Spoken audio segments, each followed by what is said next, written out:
Culture et moi sur RCV 99.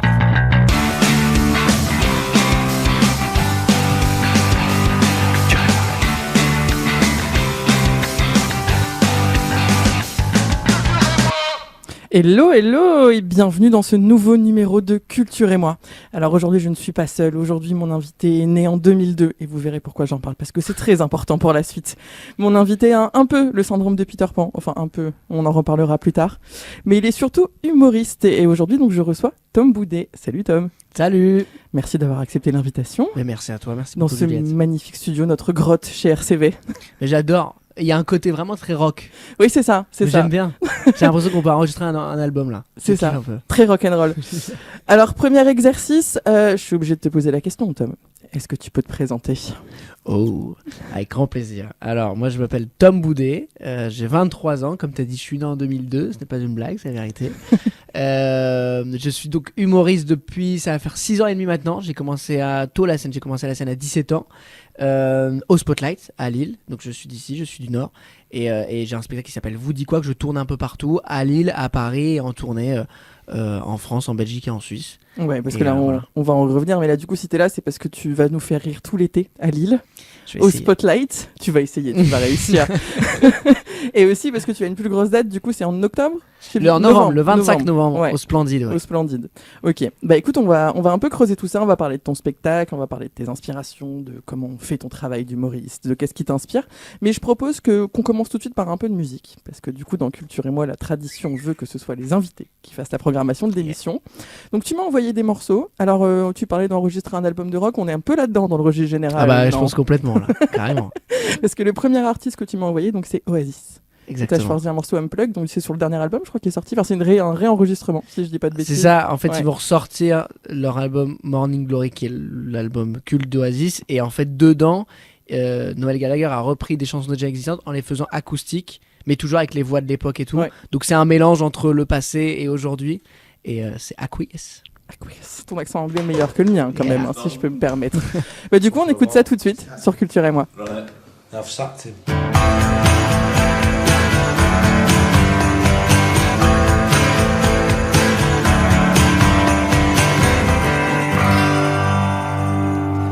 De retour dans Culture et moi, toujours avec Tom Boudet. Quel beau morceau, quand même. Incroyable. Pour commencer l'émission, c'est pas mal. Hein. C'est un bon choix. Alors, tu me disais hors ligne. Qu'est-ce que je raconte ? On n'est pas en ligne, on est à la radio. Hors antenne. Merci Ben pour ta participation. Mais qui est Ben ? Il faut présenter Ben. Oui, qui est Ben ? Ben, présente-toi. Moi, je suis le type qui est derrière la console et qui pousse les boutons et qui s'assure que l'enregistrement fonctionne. Et qui pose des questions, des fois. Parfois aussi. Voilà. Donc, si et vous qui entendez dit non, c'est pas hors ligne. C'est ça. Donc, tu disais que tu allais les voir à Londres. Du coup. Ouais, j'ai cette chance-là, dans 2 semaines. Leur première date à Wembley. Ah ouais. Donc rien que le fait, je pense, d'aller à Wembley, enfin c'est fou, et évidemment les voir à la maison, quoi. Oui, bah oui. Ça va être dingue, et en famille en plus, avec mon papa et mon frère. Donc, trop bien. Public anglais, c'est un pèlerinage. Famille. Ouais, c'est ça. C'est un pèlerinage. Trop hâte. Bon, et du coup, on va un peu revenir sur notre sujet principal, qui est donc toi et ton spectacle. Tu le disais, il s'appelle Vous dit quoi ? Donc tu tournes avec en ce moment, à Lille, à Paris, un peu partout. Est-ce que tu peux nous faire un peu le pitch du spectacle ? En fait, c'est une histoire. Donc c'est un peu mon histoire, alors évidemment étirer tout ça pour créer la chose comique, mais c'est une histoire de quelqu'un qui se pose beaucoup de questions, qui est un peu en introspection malgré la vingtaine, malgré mon jeune âge, mais justement parce que j'ai aussi un peu entre deux mondes, soit le monde de l'enfance, soit le monde des adultes, et je sais pas trop me situer. Il y a des choses que j'aime bien dans les deux, des choses qui m'effraient un petit peu, et donc j'essaie un peu de mieux me connaître à travers tout ce spectacle. Donc j'évoque plein de souvenirs d'enfance, de moments, que ce soit avec mes parents, des amis de mes parents, des amis dans la vie, tout ça, et voilà, c'est un peu un chemin vraiment introspectif, et c'est comme tu l'as dit tout à l'heure aussi, un peu sur le syndrome de Peter Pan, vraiment ce truc là de jongler entre deux mondes. Donc voilà. Oui, parce que moi j'ai eu la chance de voir le spectacle, du coup, histoire de préparer un petit peu cette émission quand même. Ouais. Mais tu te poses quand même beaucoup de questions. J'étais pas sûr de m'en poser autant à cet âge-là quand même.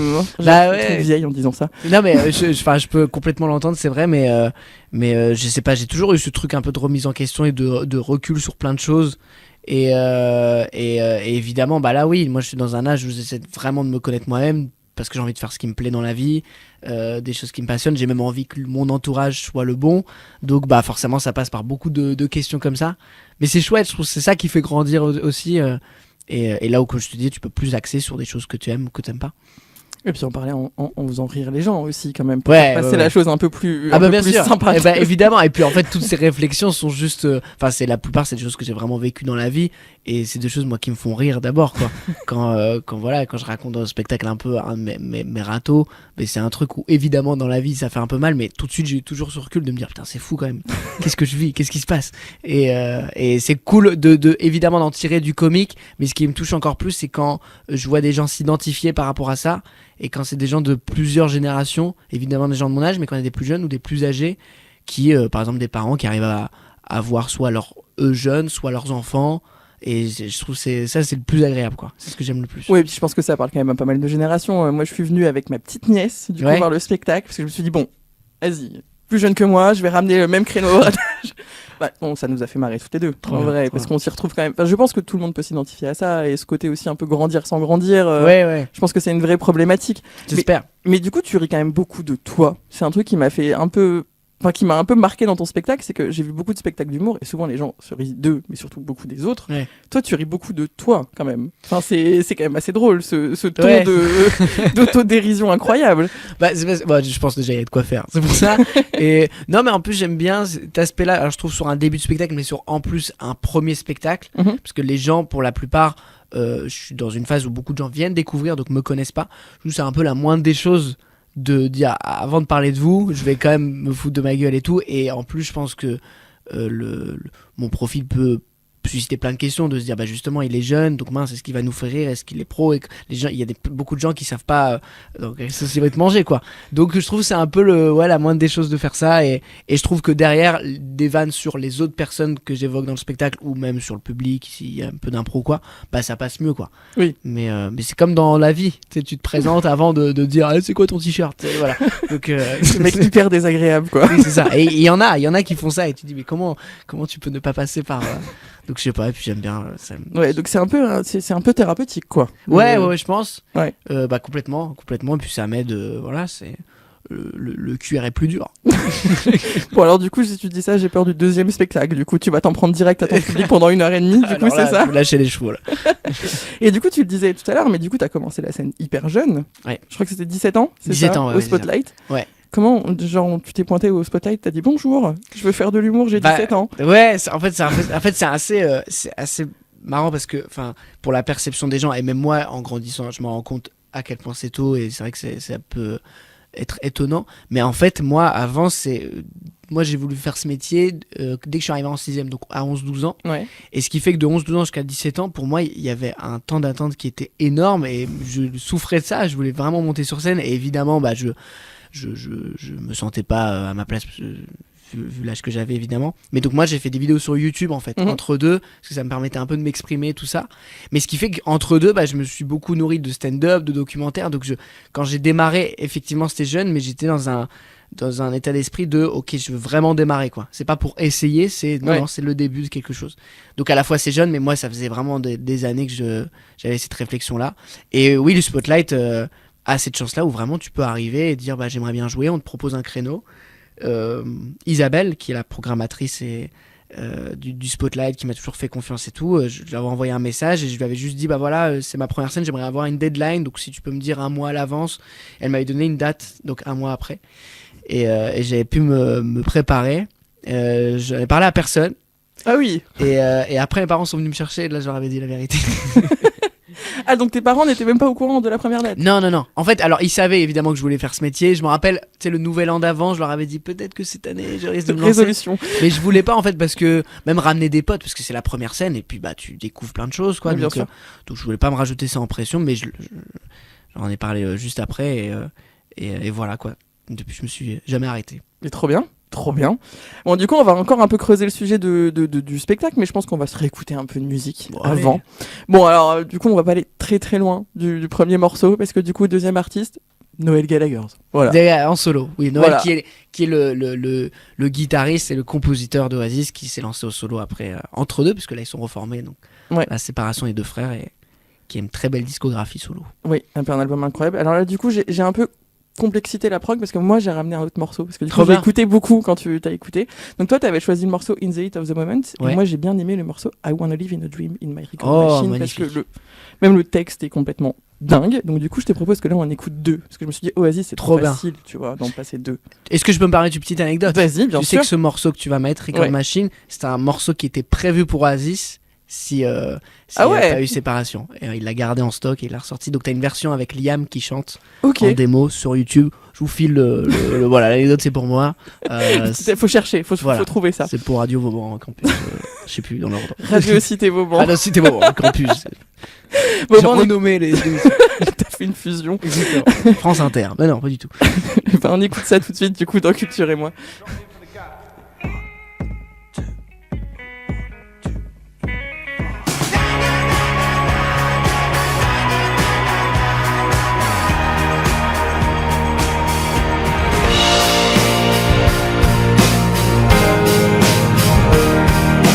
Take me back from the darkness where they sent me.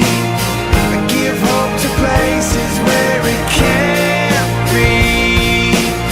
I've been a little fire where it's cold. De retour dans Culture et moi où je suis toujours dans l'agréable compagnie de Tom Boudet. Ça va toujours? Ça va très bien. Bah après cette chanson, évidemment que ça va. C'est ça fait du bien, ça détend, franchement j'aime bien.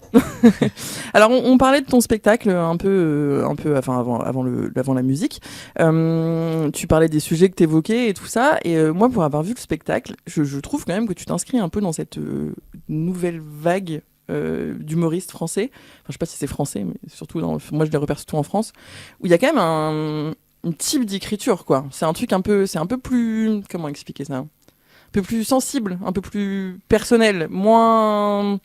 Ça veut rien dire ce que je dis. Tu Moins comprends ce que Ah, je je dis? crois, je vois. Non. Mais Ben a toujours les bons mots. C'est Peut-être Ben. Facile, j'aurais dit, moins facile. Oui, plus intelligent. Ah, C'est ça. Bah C'est écoute, beau ça. c'est très gentil. En plus, on peut le dire, le co-auteur du spectacle est dans le studio, Mayol Vanier, donc on le prend le compliment à deux, j'espère. Voilà. Et bah écoute, bah merci beaucoup. Et j'aurais pas évidemment la prétention de dire oui, bien sûr. Après, je pense que il y a eu les débuts stand-up en France. Tu vois, plus avec le one-man show, je pense qu'il y avait quelque chose vraiment qui était très théâtral encore, tu vois, c'est un exemple bête, mais tous les humoristes arrivaient en dansant, tu sais, par exemple, il y a vraiment et je pense que le but d'abord, c'était de montrer aussi aux gens ce qu'est l'adresse au public direct, parce qu'avant, on était vraiment personnage et tout, et je pense qu'il y avait vraiment cette exigence de rire et tout, et là, maintenant, il y a quelque chose qui est intéressant, comme tu dis, donc il y a toujours cette exigence du rire, avoir un rire souvent la règle des 30 tous les 3 secondes, je sais pas quoi, bon, mais en tout cas que ce soit C'est très si marrant. précis que ça. il y a Oui, une- certains disent ça, mais après, moi, j'essaie de pas, parce que tout dépend en fonction du rythme du spectacle, mais je pense qu'il y a un truc derrière où il y a des gens qui veulent raconter quelque chose. Je t'avoue, en toute honnêteté, c'est pas. Moi, c'est un peu ce qui vient en deuxième, tu vois. Mhm. Mon envie, c'est vraiment de faire rire, d'avoir un spectacle efficace où j'arrive bien, évidemment, à l'interpréter, mais à le jouer, et que je prends vraiment du plaisir là-dessus. Et après, dans une deuxième phase, avec Mayol, c'est là où on se dit plus, bah tiens, on peut faire un lien, et puis ça peut avoir un sens. Mais j'ai pas, tu vois, la prétention de... par exemple, de vouloir dire qu'est-ce qu'il y a derrière mon spectacle. J'aime pas dire ça. Moi, souvent, quand des gens me disent ah, mais à travers ça, j'ai compris ça, je leur dis bah, si c'est toi, c'est ta vision, c'est que t'as raison, tu vois. Ouais. Mais c'est clair, pour parler de manière plus générale, il y a une tendance de plein d'humoristes qui a. J'ai un gros postillon, il faut le dire. Ils l'ont peut-être entendu. C'est l'émotion. Voilà, tous les auditeurs pleurent en ce moment. Mais en tout cas, une tendance à plus raconter une histoire mais c'est bien, il y a même beaucoup d'humoristes qui n'ont pas honte à la fin de leur spectacle, où par exemple le dernier acte, le dernier sujet soit un truc hyper sérieux. Mhm. Et je trouve que c'est bien en fait, parce que ça veut dire qu'on élargit un peu les genres et on ose faire en tout cas des choses différentes. Mais en tout cas, encore une fois, merci beaucoup, c'est très gentil. Oui, je t'en prie. Et est-ce que c'est une question qu'on doit te poser souvent, mais est-ce que tu as des sujets très variés dans le spectacle? Je pense notamment à l'aspect familial, tu parles un peu de sexualité aussi, de recherche de l'identité un peu et tout ça. Est-ce que tu penses aujourd'hui qu'il y a un peu des sujets dans lesquels on peut pas parler en humour? Non, mais c'est la fameuse. On doit te la poser souvent, celle-là, Peut-on non? rire de tout. Oui, bah évidemment, mais en vrai, et c'est complètement légitime, surtout avec tout ce qu'on traverse aujourd'hui. Et aussi, je pense, on voit, même les gens qui ne sont pas humoristes voient sur les réseaux sociaux comment une blague peut être mal interprétée, tout ça, donc c'est légitime. Après, moi, je t'avoue que je trouve que, en fait, pour moi, non, il n'y a pas de limite, pas de censure. Après, ça dépend comment tu fais une blague, quelle est ta position. Moi, je parle de choses que je connais, en fait. Donc aujourd'hui, comme tu dis, je parle beaucoup, voilà, c'est assez de famille, vraiment de ma vie. Et puis ça se trouve, dans 10-15 ans, je parlerai d'autres choses, mais tu vois, c'est un sujet qui m'intéresse, par exemple la religion, mais je m'estime pas être suffisamment instruit, on va dire, là-dessus pour en parler, voilà, de manière très libre comme ça. Je sais pas, mais pour moi, en tout cas, oui, tout est une blague et tout, et ça dépend aussi comment on l'a dit. Oui, bien sûr. Je pense qu'il y a beaucoup de manières là-dessus. Mais d'ailleurs, même dans l'écriture, avec Maya, on se censure jamais. De toute façon, c'est le public qui décide si c'est drôle ou pas, mais non, moi, je crois vraiment encore à cette liberté-là, en tout cas. Trop bien. Et Ben avait une question, je l'ai vu lever la main. Ouais, j'ai une question pour Ouais, toi, Ben. Tom, parce qu'on parlait justement de choses dont on peut rire ou pas. En humour, il y a toujours eu une tradition de ressort un peu facile, c'est-à-dire, par exemple, si tu t'appelles Jamel Debbouze, tu peux faire des vannes sur les rebeux. Si tu t'appelles Aymeric Lompré, tu peux faire des vannes sur les gros. Toi, tu te sens légitime pour faire des vannes sur qui ou sur quoi ? Franchement, encore une fois, ça dépend comment tu l'as fait. Enfin, je pense que là, quand tu parles de communauté, encore une fois, c'est parce que ils connaissent bien ces choses-là, tu vois. Tu parles de Jamel parce que Jamel a grandi, je pense, avec un environnement de cette communauté-là. Il la connaît mieux que personne. Et moi, par exemple, si j'en parle, ce serait complètement... Enfin, tu vas te dire, non, c'est déconnecté. En revanche, tu vois, par exemple, je peux très bien parler que j'ai un meilleur pote qui est musulman et j'ai grandi avec lui, donc je suis complètement connecté avec ce truc-là. Mais parce que, tu vois, il y a encore une fois une petite histoire un peu invécue. En fait, c'est juste pas raconter les choses de manière gratos et... Ça, c'est toujours comme ça, j'ai l'impression, dans la vie, où quand tu te connais pas sur un sujet, c'est comme ça que tu peux raconter un peu n'importe quoi. Et je pense que c'est même pas les blagues le problème, c'est parfois le sujet ou de la manière dont Oui, bien sûr. Et mais par contre, je pense que il n'y a pas forcément cette règle-là d'humoriste, comme tu disais, rebeu qui parle qu'au rebeu, un blanc qui parle qu'au blanc. Je pense qu'on peut se mélanger, et je pense que ceux qui se mettent dans des cases, c'est aussi eux-mêmes qui créent ça, tu vois, qui veulent absolument se censurer ou se limiter. Et moi, c'est pas mon but. Moi, j'aime bien l'idée, comme je disais tout à l'heure, qu'il y ait tout le monde dans mes salles, sans pour autant me dire je veux absolument me censurer pour que ça plaise à tout le monde. Bah non, tu vois, je prends le parti pris de parler de sujets, de choses que peut-être des gens plus âgés peuvent... Tu vois, tu parlais de l'identité, l'orientation sexuelle. Je pense qu'il y a des gens plus âgés qui sont là, ça me parle pas forcément. Mais je me dis, j'essaye de leur expliquer pourquoi je ces questionnements-là. Et je pense que même s'ils peuvent être d'accord ou non, mais ils se disent au moins c'est légitime. Oui, bien sûr. Donc le tout, c'est je pense d'expliquer et d'être transparent et d'avoir un peu de vécu et pas mentir là-dessus, quoi. Voilà. Est-ce que cette réponse te plaît, Ben? Ça me convient tout à fait. Parfait. Oui, parce qu'il faut savoir que Ben, dans cette émission... Là, Ben est dans un aquarium, il faut le dire aux gens. Ben. Et c'est le facteur, il ne te connaît pas du tout. Tu vois. Donc j'aime bien, parce que du coup, il y a toujours des questions auxquelles moi je ne pense pas quand je connais les invités. C'est-à-dire, j'ai vu aucune vidéo, aucun spectacle, rien. C'est super. Et pourtant, il s'avère qu'on se connaît quand même, parce que quand t'es rentré dans le studio, tu nous as dit, mais je suis déjà venu ici, on a fait une émission ensemble il y a 4 ans. C'est vrai. C'est parce que tu vois beaucoup trop de gens, Ben, c'est pour ça. Oui. Mais du coup, à la fin de l'émission, je ferai l'auditeur naïf de l'émission qui n'a jamais vu rien du tout de Tom Boudet et qui dira si oui ou non il ira voir des vidéos et des spectacles de Tom Boudet. Et du coup, alors, comment tu résumerais le style Tom Boudet, justement? Parce que tu disais que c'est compliqué de se mettre dans des... Mais pour quelqu'un qui connaît pas ton spectacle, tu vois, à quoi il faut s'attendre? Waouh, le style de Tom Boudet. Le gars, le melon. Non, en fait, moi, j'espère en tout cas jouer et faire moi ce qui me fait rire dans la vie. Et il y a donc beaucoup d'observations sur moi, sur ce qui m'entoure, sur un peu la société ou des langages, des éthiques de langage. Ça, j'adore. Il y a aussi un peu d'absurde, c'est-à-dire j'aime bien partir d'une base qui est vraie pour après l'étirer au plus, souvent on dit un petit détail en faire un gros plan, quoi, tu vois, c'est ça. Et j'aime bien aussi tout l'aspect personnage de jeu et de créer avec des visages, avec une démarche, avec un truc. Ça, c'est ce qui me plaît beaucoup. Donc je dirais un peu ces trois choses là, quoi, tu vois, mélangées. Je pense que c'est ouais, puis il y a un petit côté acting quand même, parce que c'est vraiment un spectacle qu'il faut voir. Alors je m'explique dans le propos, parce que là en préparant l'émission, je t'avais même dit, est-ce que tu veux pas diffuser un morceau de sketch, un truc, et en fait en posant la question, je suis retourné voir des vidéos, mais je me dis en fait ça marchera pas, parce qu'il y a un côté vraiment acting de tes sketchs, et en fait il faut te voir, parce qu'il y a quand même il y a des trucs très drôles, on va pas tout raconter non plus, mais je pense que ton jeu de scène est aussi important que le texte, en fait, entre guillemets, complètement. et que voilà. Non mais du coup très chouette. Et donc on parlait du public aussi, c'est vrai que t'as un public quand même très varié, parce que moi le soir où je t'ai vu, il y avait autant des gens beaucoup plus jeunes que moi, enfin de ton âge quoi, et des gens beaucoup plus vieux. Moi je me rappelle de gens de Bondu ou Marc, je sais plus, c'était genre deux couples là. C'était épique. Ouais. Je t'avoue, quand je les ai vus rentrer, je me suis dit, ils sont perdus. Genre, ils ont vu de la lumière, ils sont rentrés, tu vois. Mais au final, ils étaient vraiment investis dans le spectacle et c'était quand même très drôle. Donc, c'est vraiment un spectacle, je pense, qui peut plaire à tout le monde et parler vraiment à tout le monde. En tout cas, moi, c'est je me suis rendu compte, c'est ce qui me procure le plus de joie. C'est quand à la fin du spectacle, quand je salue les gens et je vois qu'il y a genre plein de générations, c'est vraiment. Encore une fois, c'est pas dans l'idée de me dire je veux, tu sais, m'adapter à tout le monde. Non, parce que je suis qui je suis, je raconte ce que je raconte sans pour autant m'adapter. Mais en même temps, c'est trop bien de se dire qu'il y a plein de lectures en fait et de points de vue différents. Ça, je suis trop content de ça. Eh ben trop bien. Et là on va conclure sur cette belle parole et on va réécouter un peu de musique du coup. Alors on continue dans la mouvance très british, hein.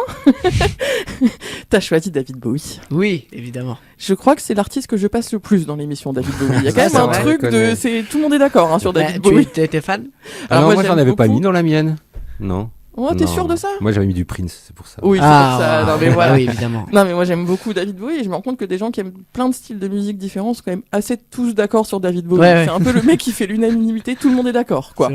Donc t'as choisi le morceau Oh You Pretty Things. Donc là on va écouter le remastering de 2015. Mais du coup pourquoi t'as choisi ce morceau-là? Est-ce qu'il a un sens particulier pour toi? Est-ce que c'est l'artiste de manière générale? Et en fait j'ai découvert David Bowie il y a quelques années, ça m'a complètement beaucoup de gens débloqué le cerveau et j'étais très sur l'album ces trilogies berlinoises donc He Was, Low et Lodger si je me trompe pas, et donc j'étais vraiment un peu axé là-dessus mais un peu obsessionnel et en fait il y a quelques mois alors je connaissais les gros morceaux tout ça mais à vraiment écouter chaque album et donc il y a ce morceau là qui c'était après une date en plus à Paris, je sais pas si c'était bien, c'était le début de l'été et ce morceau est trop cool, il est trop bien, sa voix elle est superbe dedans donc je sais pas, je me suis dit quand j'ai sélectionné un peu les morceaux pour cette émission, je dis tiens pour changer, je mets David Bowie celui-là. Voilà. Donc on écoute tout de suite Oh You Pretty Things de David Bowie dans Culture et moi sur RCV 99.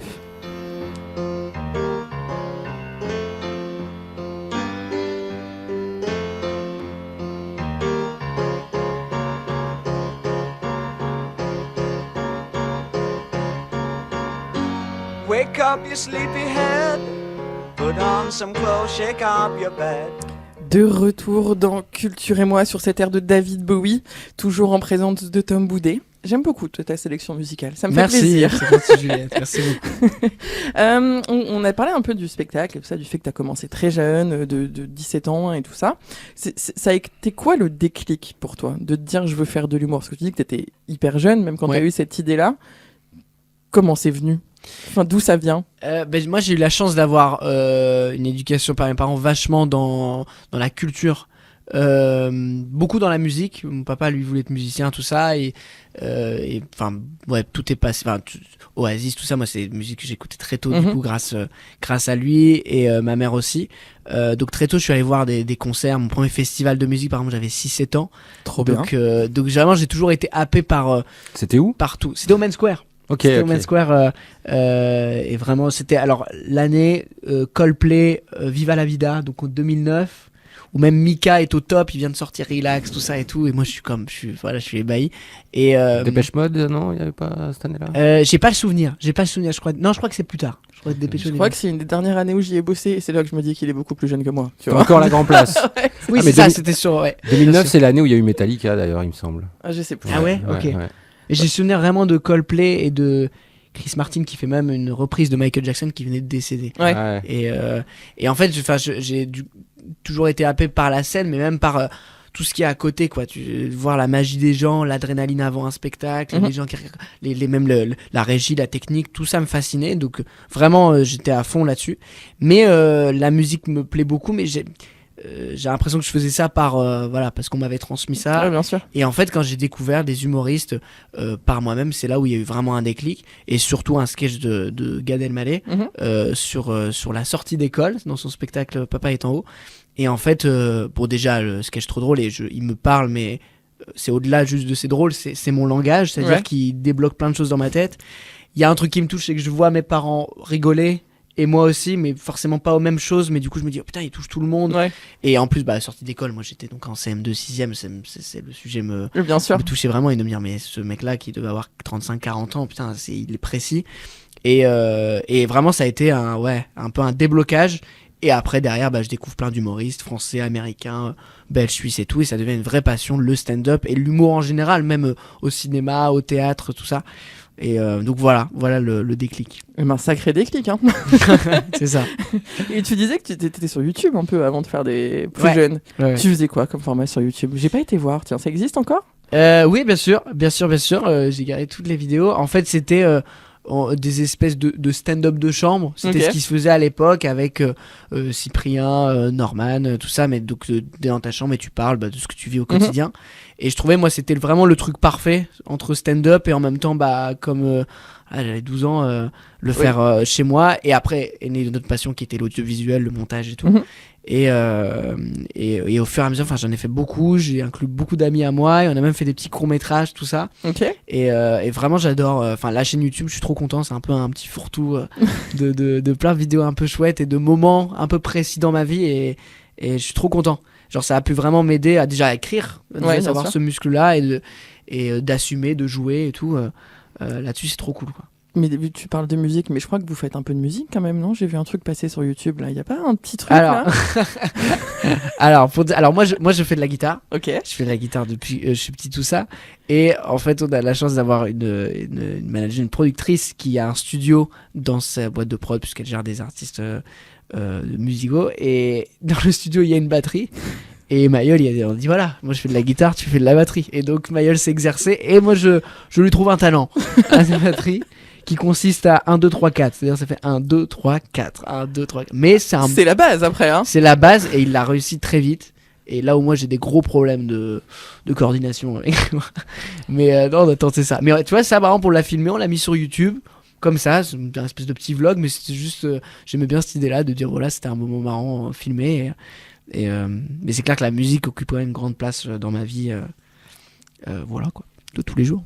Et comment on écrit un spectacle de stand-up? Parce que là, du coup, tu dis que t'écrivais des vidéos, enfin, quand t'étais Ouais. plus jeune et tout. Là, c'est un format 1h15, enfin 1h15, 1h20 de souvenirs.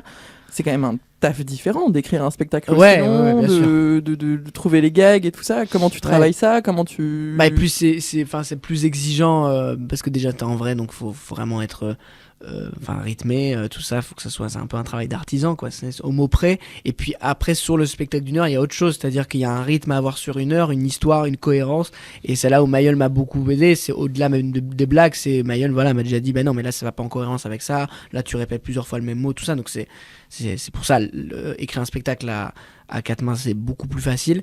Après nous pour le coup c'était aussi le premier spectacle, donc on l'a écrit je pense qu'il n'y a pas de recette pour écrire un spectacle, mais en tout cas nous on l'a écrit un peu à l'envers. C'est-à-dire que on a écrit au début une première version du spectacle, donc il y a 4 ans maintenant, sans c'était une suite logique de ce qui était marrant, et on se dit on sait pas s'il y a une histoire, et puis au fur et à mesure on a trouvé une histoire et on l'a affiné. Et comme c'est le premier, moi j'ai commencé à jouer à 19 ans, donc c'est très jeune et tout, donc moi j'ai évolué aussi dans la vie, ça a été un peu plus clair sur ce qu'on voulait raconter. Et mais c'est clair, c'est un autre exercice, mais qui est trop bien. Enfin moi j'adore. Les gens se rendent pas vraiment compte, mais c'est vraiment au détail près, que ça soit dans la gestuelle, dans les phrases, dans les mots. Parfois sur un mot près, la vanne elle passe moins bien, et c'est pour ça d'ailleurs j'enregistre toutes mes scènes, je me réécoute, j'envoie à Mayol plusieurs versions, et c'est trop cool, c'est vraiment c'est le meilleur travail au monde. C'est du boulot, c'est beaucoup de boulot. C'est c'est beaucoup de boulot, et puis c'est aussi là, c'est un peu parfois un casse-tête pour trouver la bonne couleur. Mayol peut en témoigner très bien, mais c'est super, en même temps c'est gratifiant, c'est en fait on veut trouver la recette exacte, parce que parfois même quand c'est drôle c'est pas assez, parce qu'on se dit mais non, mais là il nous manque un truc. Là encore en venant à l'émission on discutait de choses du spectacle, et c'est trop bien en fait. Plus en jouant, plus je découvre des choses aussi qui sont vraiment des détails, mais c'est trop bien, et c'est comme si tu ajustais une veste pour vraiment que tu sois à l'aise, tu sais, avec. C'est vraiment ça, quoi. C'est que le truc, faut qu'il maille le mieux possible, et ça commence avoir de la gueule. Quoi. Et est-ce qu'on se lasse pas de jouer un spectacle? Tu vois, c'est une question Ouais. qu'on pose souvent, de se dire ça fait plusieurs années que tu le tournes, Bien tu sûr, tournes quand même pas mal, on va pas se mentir. Ouais. Est-ce qu'il n'y a pas une lassitude du truc? Alors je pense que le spectacle évolue, ça tu l'expliquais. Ouais. Mais est-ce qu'il n'y a pas cette lassitude un peu de se dire bon, faut peut-être que je parle d'autre chose aujourd'hui ou que je refasse un autre sujet? Enfin, tu vois, Est-ce que les vannes te font toujours rire? Alors moi il y a bon évidemment cette année par exemple on a beaucoup changé de spectacle, donc il y a vraiment ce truc de j'ai pas encore connu ça, de faire une année le même spectacle. Oui, moi beaucoup de blagues me font rire et j'ai pas encore vécu ce truc là de lassitude, et surtout que c'est marrant, une vanne, enfin le plaisir à la jouer peut changer sur plein de choses. Parfois j'ai hâte de juste raconter le thème, parfois de la chute, parfois du quand je vais faire cette tête là, et d'appuyer, et même de tenter des nouvelles choses, donc là-dessus je suis trop content. Et puis aussi il y a quelque chose qui est trop bien, c'est que j'ai mon spectacle d'1 heure que je joue partout, mais à côté mes semaines sont ponctuées de comedy club. Donc c'est quand on joue 10 minutes avec plusieurs artistes, où là on teste, on rôde, etc. Et ça me permet, je prends un plaisir à casser la structure. C'est-à-dire je peux faire une blague qui a 3 minutes dans le spectacle, et la deuxième blague elle est au bout de 40 minutes, donc je m'en fous, j'agence. Et surtout je teste beaucoup, donc je fais beaucoup de nouveaux textes, ce qui fait qu'en comedy club, parfois les gens viennent me voir et ils vont voir 2 minutes qui sont dans le spectacle et 7 minutes entre guillemets inédits, et quand ils viennent voir le spectacle c'est autre chose. Donc c'est pour ça que je fais ça aussi, pour pas me lasser, et pour écrire, et pour garder un peu le muscle, tout ça. Donc j'ai pas encore connu ce truc là, peut-être que je pense qu'à un moment oui le spectacle, enfin c'est peut-être plus l'histoire qui peut être, je pense, usant pour certaines personnes. C'est voilà, quand tu racontes une seule et même histoire, mais en même temps c'est tellement jouissif quoi, surtout de jouer quelque chose où tu sais que ça marche à peu près quand même, non pas d'être sûr des réactions, ce serait trop arrogant de dire ça, mais en tout cas de se dire je sais que si je fais ça comme ça peut être pas mal. J'adore, c'est trop bien. Et du coup, le rire du public, t'arrives à en profiter un peu sur scène ou pas? Parce que tu vas quand même être très focus sur ce que tu fais, entre guillemets. Oui. En fait, il y a un bon, comment dire, un bon fil que j'ai réussi à apprendre cette année grâce à mon metteur en scène qui s'appelle Tom Dingler. C'est évidemment, moi, le rire me fait du bien. Les premiers rires, moi, ils sont trop importants. Ça me met à l'aise, ça me met en confiance. C'est un truc d'acceptation aussi. Mais en même temps, ne pas l'attendre, en fait. Et la frontière, elle est fine, mais c'est-à-dire qu'il faut que, peu importe ce qui se passe dans la salle, moi j'ai un spectacle qui est solide, et donc je dois l'assumer, je dois le jouer de la même énergie que si devant moi j'ai 3 personnes ou que 300. Et j'arrive un peu à faire ce travail-là, et c'est ça aussi, c'est jouissif, mais évidemment le rire c'est trop bien. Et même moi, encore une fois, ce qui me touche, c'est quand les gens se reconnaissent, quand je vois des gens qui se regardent et qui disent mais oui, c'est trop vrai, t'as vécu ça aussi. Ça j'adore, parce qu'il y a un truc de waouh, vraiment ça parle à tout le monde, ça c'est trop bien, c'est vraiment trop bien. Trop bien. Voilà. Qu'est-ce que il y je a peux un truc un rajouter peu à ça? universaliste, j'ai l'impression, dans ta façon de vouloir faire de l'humour, non? Mais ouais, complètement. C'est vrai que mais je pense que j'ai vraiment cet amour-là du regard un peu entre guillemets magique que peut avoir les gens. Souvent, je compare ça à quand tu rentres à Disneyland et tu vois tout le monde qui est apaisé, qui est juste trop content. Et moi, j'aime trop ce truc-là.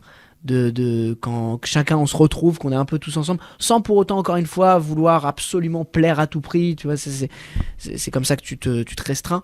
Mais en tout cas, de voir malgré tout que quand voilà, des gens de différentes cultures, âges, rigolent à la même blague, mais peut-être ils ont d'autres idées, ou il y a un point de vue différent, c'est trop bien. C'est vraiment une sensation incroyable, quoi. Vraiment. D'autres questions, Ben? Je te vois me regarder comme ça, il était happé par la phrase que tu viens de lui dire. C'est vrai. Oui, non, mais j'écoute, je bois tes paroles.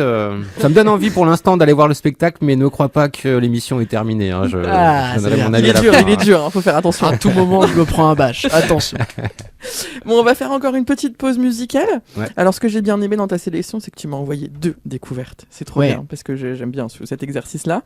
Et le premier que tu m'as envoyé, donc c'est le groupe Almost Monday, que tu as découvert tout récemment, de ce que j'ai compris. Ouais, il y a quelques semaines, et j'ai eu la chance de les voir. Donc là, on parle il y a quelques jours, le week-end dernier, au Main Square, justement. Ok. Sur la Green Room, la scène moyenne, et je les ai vus à 16h. C'était trop bien, ils ont assuré. Bah, c'est hyper. Je ne connaissais pas, j'avoue, je ne connaissais pas avant que tu m'envoies ça. C'est quand même très punchy, très. Ouais, bah là, le morceau. Très bon mood, quoi. Le morceau que je me suis permis de te donner, c'est très Tame Impala, un peu. Ouais, c'est ça. Dans le style. Et voilà, ils viennent de San Diego, et c'est un peu, je pense, dans la veine même Harry Styles, tout ça, et ça joue très bien en live.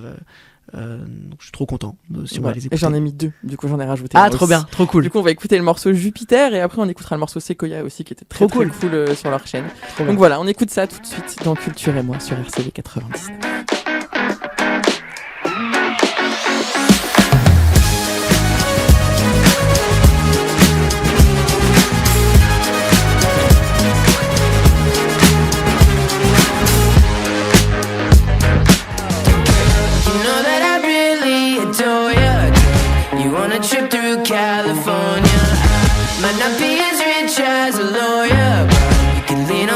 like a sequoia.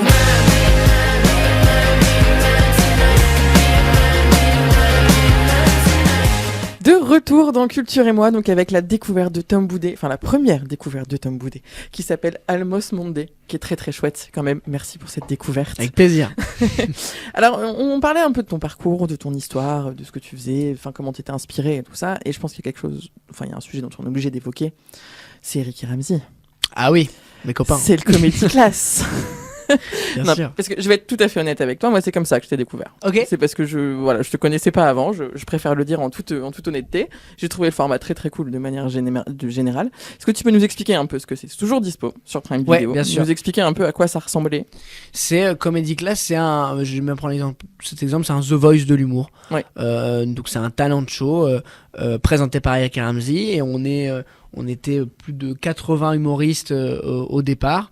Donc à faire nos sketchs à nous et puis ensuite on passait dans une autre phase de sélection, donc là on était beaucoup moins et à partir de cette phase il fallait écrire des sketchs à partir d'un thème qu'on nous imposait, donc l'humour absurde, l'humour noir, etc. Et puis au fur et à mesure on fait un passage et puis ils enlèvent, il y a des éliminations et on continue, etc. Et voilà. Et t'es allé en finale. Et je suis finaliste exactement de cette émission. Très content. Et comment on vit ça devait être des gros tournages, ça devait être Ouais. comment on vit ça, comment tu l'as vécu toi, qu'est-ce que t'en retiens de cette expérience-là ? C'était très très intense. Je pense que c'est vraiment ce mot, c'est le mot intense parce que faut savoir que fin octobre on contacte pour faire cette émission et je passe des visios, etc. Et fin novembre on commence à tourner. Donc tu vois il y a un mois de temps et surtout qu'on tourne pendant 3 semaines de manière très intense. Je me rappelle la fin du tournage vraiment final, c'était le 23 décembre, tu vois, la veille de Noël. Donc, Ah oui.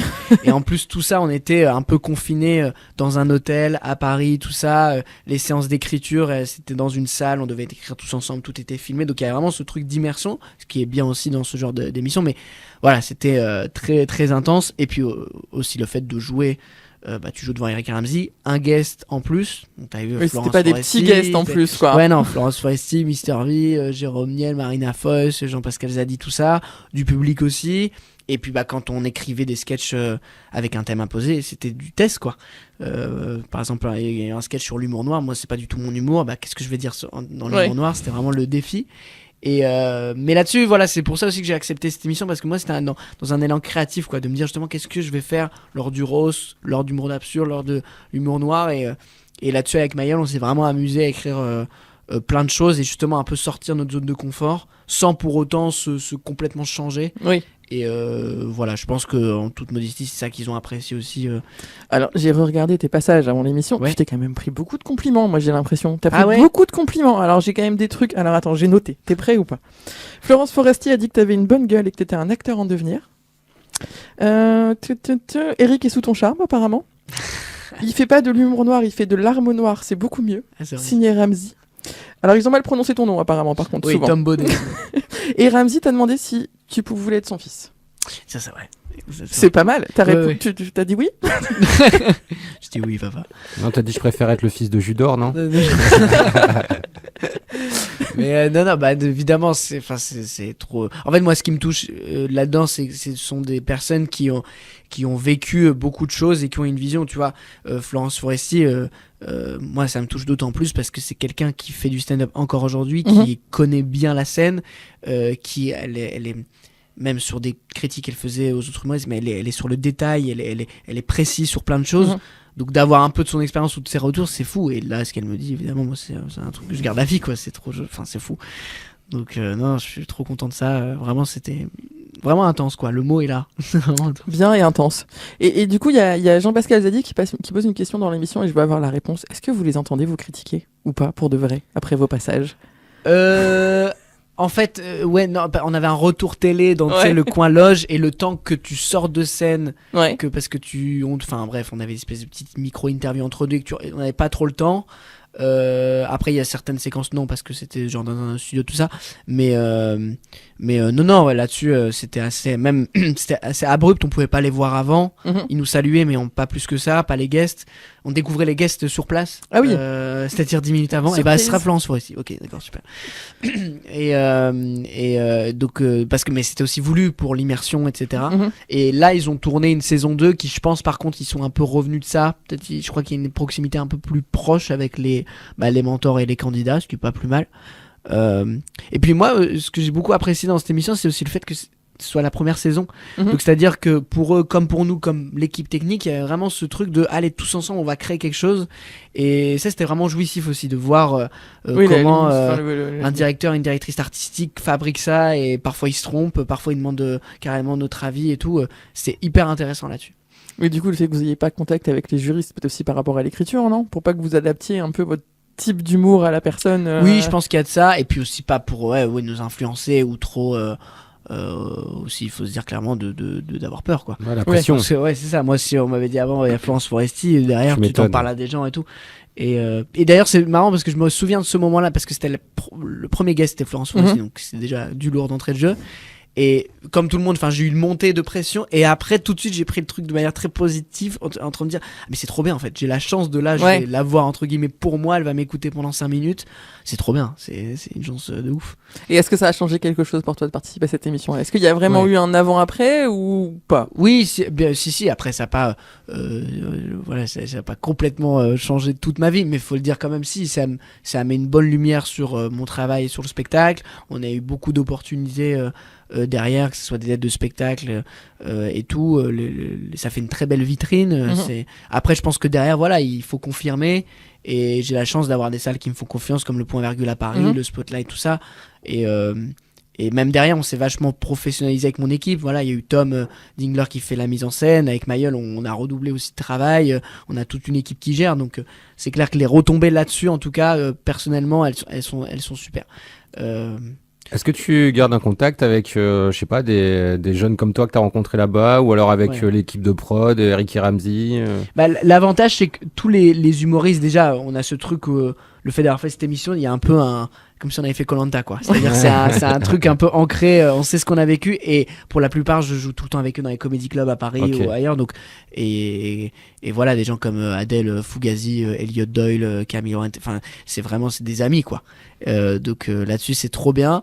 Ensuite, sur Ricky Ramsey, j'ai eu la chance de les voir pour la saison 2, on a fait une petite séquence ensemble, donc c'était chouette, un peu cette retrouvaille-là. Et sur la prod, bien sûr, la prod nous suit, souvent ils demandent des nouvelles. Il y en a qui viennent voir le spectacle aussi, donc ça c'est assez chouette. Et puis voilà, et puis aujourd'hui, moi aussi, le fait je commence à passer un peu des castings pour tout, tu recroises un peu les mêmes têtes. Non, franchement, c'est trop bien. Et puis encore une fois, il y a ce truc ancré on est les premiers, quoi. C'est la première saison, donc je pense que c'est comme, tu sais, toutes les premières saisons. C'est un peu la Loana de l'humour, quoi. Mais c'est vrai, en même temps, c'est vrai, tu vois. Ces trucs-là, tu vois, c'est marquant. Mais je fais rien dans une piscine, ça, par contre, voilà. En tout cas, pas filmé, quoi. Oui, voilà. Non, mais cette émission, moi, je l'ai trouvé quand même, le concept, je l'ai trouvé quand même déjà assez incroyable. Les moments où ils l'ont annoncé sur le côté de l'humour, mais moi, ce que j'ai trouvé dingue, c'est le casting qu'ils ont fait. Je sais pas si tu l'as vu, l'émission. Pas du tout, non. Pas vu. Le type d'humour qui est présenté, en fait, chaque candidat a vraiment une typologie d'humour hyper différente de départ. Et c'est juste que moi, quand j'ai vu les premiers épisodes, je me dis, mais comment ils vont choisir là-dedans, en fait ? C'est des trucs tellement... tu parles d'Elliot Doyle, par exemple, qui a un humour, mais je saurais même pas le décrire, son humour. Et tu te dis, ils s'affrontent sur des trucs où, en fait, il n'y a pas vraiment de différenciation, mais le format humoriste, c'était trop bien. C'est le pop star de l'humoriste, quoi. Tu vois, et puis je pense ce qui est chouette aussi, parce que évidemment c'est très très compliqué de juger de l'humour, et c'est très subjectif ou quoi, mais ce qui est bien, c'est que je pense que ça a aidé aussi les spectateurs et spectatrices de se dire c'est le choix d'Eric Ramsey, mais il n'y a pas de ce truc de plus fort ou plus nul. Comme c'est très varié. Voilà, c'est un style d'humour. Elliot, par exemple, évidemment qu'il les touche en plein cœur, parce que c'est ce qu'ils font. Elliot aurait pu faire des films avec eux sans problème. Et en même temps, c'est pas pour autant qu'ils vont dégrader mon travail. Non, ils savent, tu vois. Donc, je pense que ça, pour le regard du public, c'est pas mal.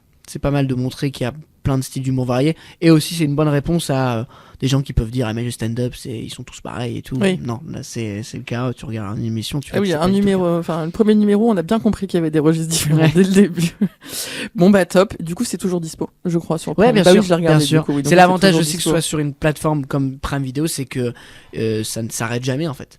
Donc là, moi, je reçois des messages de gens qui l'ont découvert il y a un mois alors que c'est sorti il y a un an. Donc Ouais. c'est là-dessus, c'est trop chouette, c'est bien. Et ben, on va enchaîner sur une petite découverte musicale. Alors, tu as choisi Water Lily, du Ouais. coup, qui est française, mais qui est peut-être même lilloise. Exactement. Elle était Ouais. assise en face de toi il y a à peu près 3 mois. Donc, C'est vrai ouais, ouais. Et elle était à Quel l'aéronef il y a quelques jours. Là, pour Ouais, sa elle a release fait party. sa release party de son EP qui s'appelle La Pieuvre et je pense que c'était important de prendre une artiste locale d'ici. Et puis j'ai la chance d'un peu la connaître et c'est trop bien et je suis trop content pour elle ce qu'elle fait et surtout ce morceau Liquid Sunrise qui est un peu un morceau différent de cette EP parce que c'est le seul morceau si je me trompe pas où elle chante en anglais. Mhm. Et je le trouve trop bien, il est très différent et encore une fois voilà c'est trop bien qu'il y ait des artistes comme ça qui émergent à Lille et je pense que c'est une pépite comme on dit. C'est très très chouette. Elle a un côté envoûtant, c'est clair. Ouais. Ouais, c'est un peu magique, quoi. Mais du coup, on va écouter le morceau qui s'appelle Liquid Sunrise de Water Lily tout de suite dans Culture et moi. Somewhere behind the wall are hiding the waterfalls. Somewhere under the trees is flowing my blue ID. RCV 99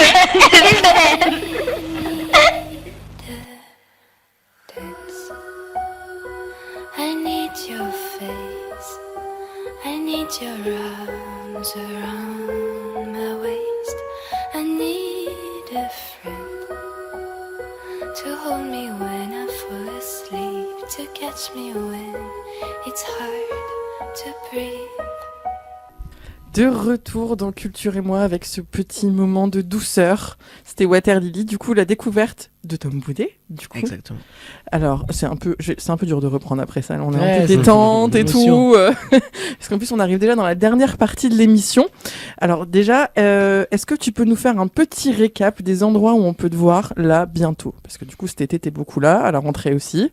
Est-ce que tu peux nous faire un petit récap? Bien sûr. Alors donc cet été je joue au Spotlight, donc je joue le 12, 19 et le 26 juillet à 21h et ensuite au mois d'août, les 2 derniers samedis du mois d'août, donc le 23 et le 30 août si je me trompe pas, 21h aussi. Et ensuite je dois quitter malheureusement cette petite salle du Spotlight que j'adore, que j'aime tant, pour passer à une plus grande salle, le Splendide, le 25 novembre, dans le cadre par contre du Spotlight Festival. Et voilà, c'est ma première grande salle à Lille, 500 places, donc j'ai trop hâte, ça va être fou. Ah, tout stressé. Non, j'ai hâte. J'étais stressé au début et en ce moment je suis dans un bon truc de vraiment hâte et puis on est en train de tout préparer pour ce show-là. Et voilà, donc ça pour l'instant c'est ma dernière date à Lille, le 25 novembre au Splendide. Eh ben trop bien. Et je suppose qu'on peut te retrouver sur tous les réseaux sociaux. Ouais, bien T'as sûr. une chaîne YouTube, du coup ça on en a parlé, Partout. mais tous les réseaux sociaux. Insta, TikTok, Facebook, Tom Boudet. Et même Amazon Prime. Et Ah, même sur Prime Video, exactement. C'est un peu classe de dire ça quand même. C'est bien, c'est cool. Bon, on va passer à un petit exercice de fin d'émission. Je vais te poser des petites questions assez brèves. Tu réponds du tac au tac. Tac au tac. Donc oui, non, sans Ça justification. sera un petit peu plus que oui, non. Alors Ok. si vraiment il y en a une que tu veux justifier, tu peux, mais voilà, Ok. assez vite. Alors c'est à quelle chose tu es vraiment accro? La scène, genre si je joue pas pendant une semaine, je suis pas bien. Ok. Ton insulte préférée? Tu peux y aller, nous on a le droit de dire des gros mots à l'antenne. J'aime bien, mais alors, c'est une manière de le dire un peu spécifique. Genre, imagine, je suis de loin. Salaud! J'aime bien ce truc-là. C'est vraiment, mais faut être de loin, quoi, tu vois. Ton endroit préféré? Endroit, salle de spectacle ou ville?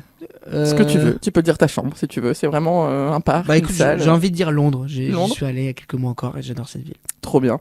La chose dont tu es le plus fier? Mon chien, mon teckel. C'est surprenant comme réponse. Non, pas du tout. Enfin, si, j'aime beaucoup, je t'aime Rio. Non, bah écoute, et le Splendide, je suis très content de faire cette salle à Lille. J'ai trop hâte. Ok. La chose ou la personne qui te fait rire à chaque fois? Mayol me fait beaucoup rire. Ok, dédicace à Mayol. Dédicace à Maël Côte. Voilà, j'ai un peu la réponse, mais quel métier tu voulais faire enfant? Artiste, comme aujourd'hui. Genre petit enfant? Genre tu jouais à l'artiste quand t'étais enfant? Ouais, carrément. ouais Ah ouais, carrément. Je me faisais, Ah oui, c'est tout vraiment un une truc. vocation, quoi. Oui, c'était vrai, ouais, grave. Le super-héros, le super-pouvoir que tu aimerais avoir? Je crois qu'en fait, c'est le concept du costume. Donc, Spider-Man, moi, c'est mon super-héros préféré, mais c'est d'avoir un Le costume. collant. Ouais, vraiment. En fait, le masque, tu sais, le bisou que fait Spider-Man en se retournant, j'adore ce truc-là. Ok, en fait, donc c'est juste le costume, quoi. c'est ça. C'est comme si je veux être avocat, c'est juste pour mettre la robe, en fait, tu vois. Ok. C'est juste pour ça. Ok, alors dans le spectacle, c'est très privé de joke pour ceux qui ont vu le spectacle. Ok. Là. Il paraît que tu ressembles à un renard. Il paraît, oui. À quoi il ressemble Ben? Quel animal il te fait penser Ben? Ben, tiens, c'est marrant, en plus je me le disais tout à l'heure. Pour moi, c'est un petit ourson. Oh, trop mignon. Mais vraiment, mais c'est pas un ours, c'est un petit ourson. Tu me fais penser à un petit ourson dans Frères des ours. Voilà, je le dis. Trop mignon. Ok. Il prends, est je mignon, prends, je Ben. prends. Voilà, et pour comprendre pourquoi je pose cette question, il faudra aller voir le spectacle. Ouais, exactement. Plutôt voiture ou vélo? Vélo. Plutôt Liam ou Noël? Noël. Plutôt Eric ou Ramsey? Ouais, je peux pas dire. Non, là, franchement, les deux.